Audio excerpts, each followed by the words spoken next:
Klee is and has been one of my favorite characters since her release. She is this adorable ball of cuteness that also has the power to end your entire existence. With her rerun coming up and her recently getting an amazing new outfit, you might be wondering if she is worth pulling for or not. Or if you are already planning on pulling for her, then how do you play her? Well, first things first, should you pull for Klee? What is her overall value to your account? And as someone who has been maining Klee for over 2 years now, I can confidently say that she does absolutely jack shit for your account. Literally zero value. But like with any character in Genshin Impact, if you enjoy the character, their design, or their playstyle, then that character's value skyrockets. But maybe you already have a Klee, and you never got around to building her. Maybe you were pulling for a 4-star on a banner that she was featuring on, and you were like, it's fine, I'm just building pity. And then you somehow got yourself a 5-star at 20 pity, and you somehow won the 50-50. Congratulations. Hoyoverse rarely lets me win those. So now you have this little pyro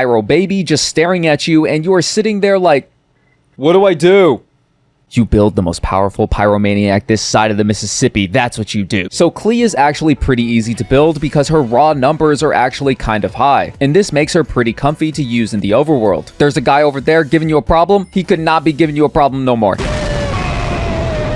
Look, he's dead, and you didn't even have to use a single ability. Good for you. Very comfy. For relics, you can definitely use a 4-piece Lava Walker set if you happen to have one lying around, because Klee applies so much pyro that theoretically the enemy should always have pyro applied for the 35% damage increase. But who the hell has a 4-piece Lava Walker set, right? It's actually way easier to get a 2-piece combo of Crimson Witch of Flames and any 18% attack bonus artifact set. See, very easy build. And the 2-piece combo is probably her best build for most teams unless you are playing a mono pyro team. Speaking of teams, let me give you some of my favorite teams to use Klee in. So what I'm going to do now is show you the characters I use in each of these teams, but you can also just think of them as templates and feel free to fill the team in with whatever characters you have. Now the first team that I want to talk about is the 2 Geo 2 Pyro team. I used this team a lot in the beginning because these 3 were basically my first 3 5-stars. This team is great because you get the Pyro and Geo Elemental Resonance, which means that your shield strength is stronger,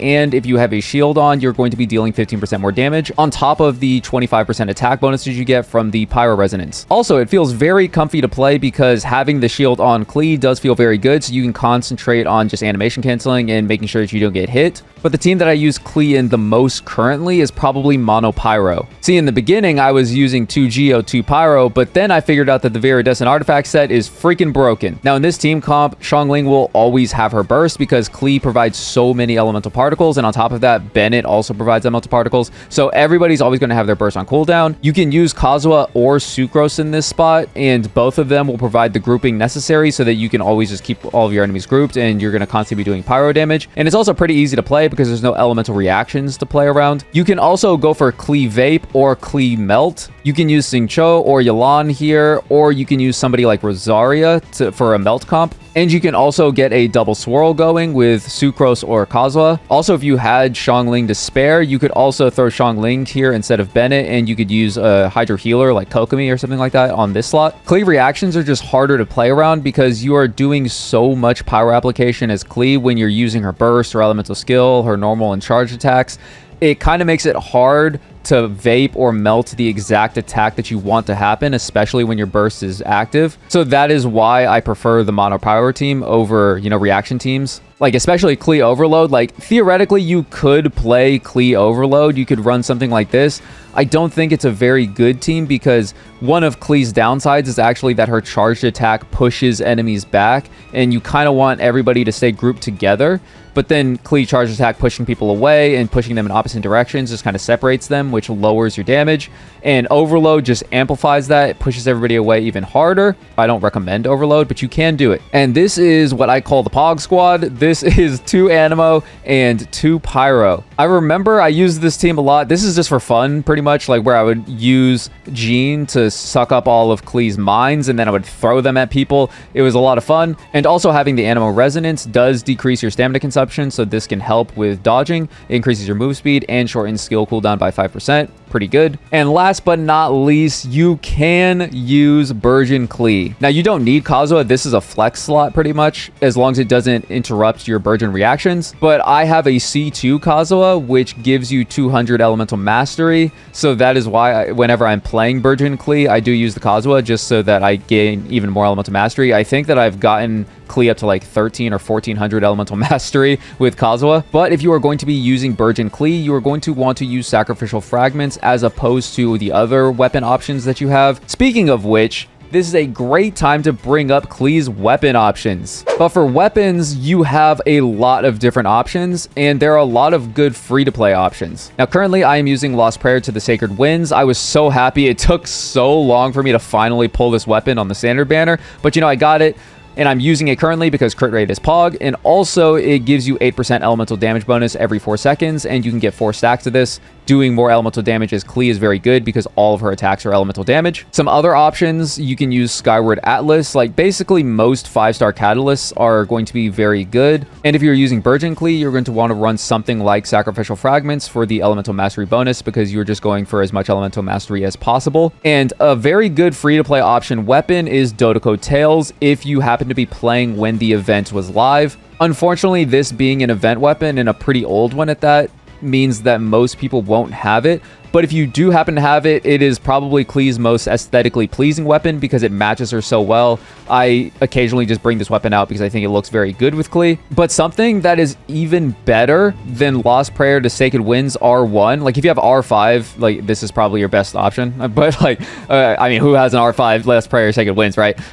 If you have an R5 Widsith, though, this is probably Klee's best option. At Refinement rank 4, if you happen to get the elemental damage bonus, this is a 95% elemental damage bonus, I believe. Oh, 96. So at Refinement rank 5, you get a 96% elemental damage bonus increase, which is basically just 96% damage bonus increase. And also its substat being crit damage is very good. But if you have an R5 Widsith, this is probably Klee's best weapon. Now, if you are still here watching this video, you are probably wondering why I'm speaking so positively about a character that I said had 0 pull value at the beginning of this video. You also might be wondering why you aren't subscribed yet. If you're enjoying this video, please go ahead and subscribe. It would really mean a lot to me. But for real now, even though Klee can do a lot of damage comfortably in the overworld, when it comes to more difficult content like the Spiral Abyss, you start to realize how weird Klee feels to play. Klee was one of the first 5-star event characters, and it kinda shows. Her kit doesn't feel very intuitive to play. Her elemental skill giving 4 elemental particles and being able to hold 2 charges makes it feel like she was supposed to be a pyro support who could battery another main DPS pyro unit. But her elemental burst disappears once she leaves the field, so she's supposed to be a main DPS who does damage with charged attacks? Except she is a short stature character and catalysts consume the most stamina in the game, so good luck trying to dodge enemy attacks with 0 stamina. Klee feels clunky, but there are things that you can do to make her feel not as clunky anymore. And one of those things is animation canceling. Klee has cancels that you can learn to make her feel a bit smoother to play. Now, this won't fix the problem of her kit feeling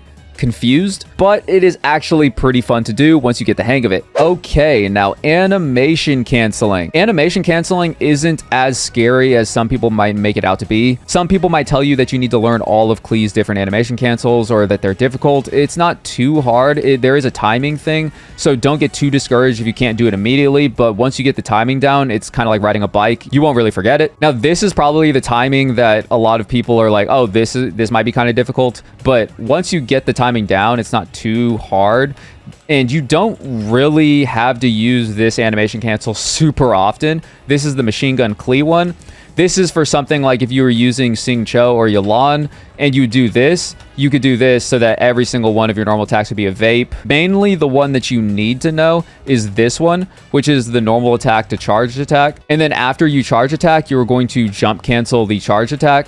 So as soon as you see that big flower above you, like you can jump cancel that like charge attack. Also, like you can just sneak in that little bit of extra damage right there with the normal attack. And this one isn't too hard. You just basically you're double clicking with your mouse. So you normal attack and then instantly hold the mouse button to charge.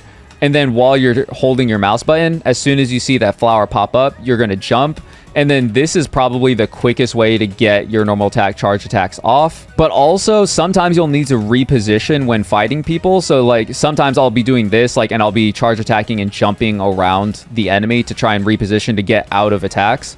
Because you don't want to be dash canceling all of these, because as I said, you're going to be eating up a lot of stamina when you're doing that. But also you can just normal attack and jump just to reposition while still trying to get some damage off, especially if you're using somebody like Xingqiu and Yalan. So this is the number one. You just got to learn this animation cancel first and foremost. The second animation cancel that I recommend you learn, which is very easy to do, is you're going to elemental skill into a burst, because the elemental skill recovery frames are very long. So you can't really act. It's like the charge attack where it takes forever to be able to act out of it. So you have to cancel it, but you can also cancel the elemental skill with anything. You can dash cancel it, you can jump out of it.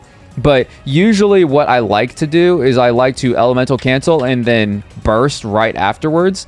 But if you do the burst too quickly, as you can see, the elemental skill did not proc.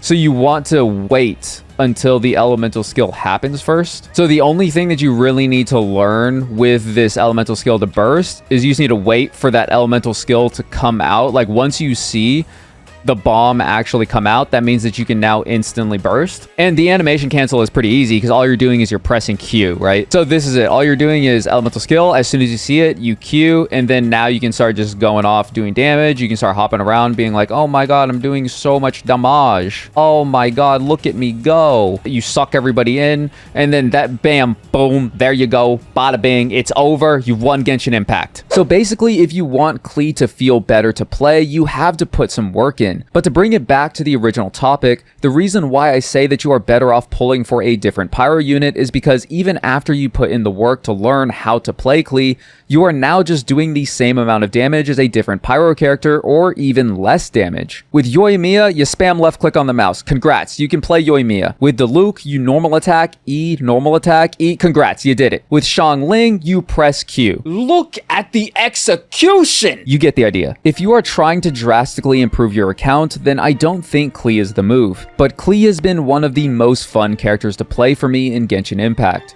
She is the type of character that reminds me that at the end of the day, this is a video game. You can get caught up in which character is the strongest, which character can instantly boost your account, but you have to remember that video games are supposed to be fun. The reason why I have continued to use Klee for 2 years is because for me, she is fun. Even after hearing all of Klee's shortcomings, if you still want Klee, then I hope you get her in a single 10 pull. But if you want a character that is going to provide insane value to your account, then I would go ahead and wait for the Child rerun. Because if you have learned anything from watching this channel, it's that Child is the best character in the entire goddamn game.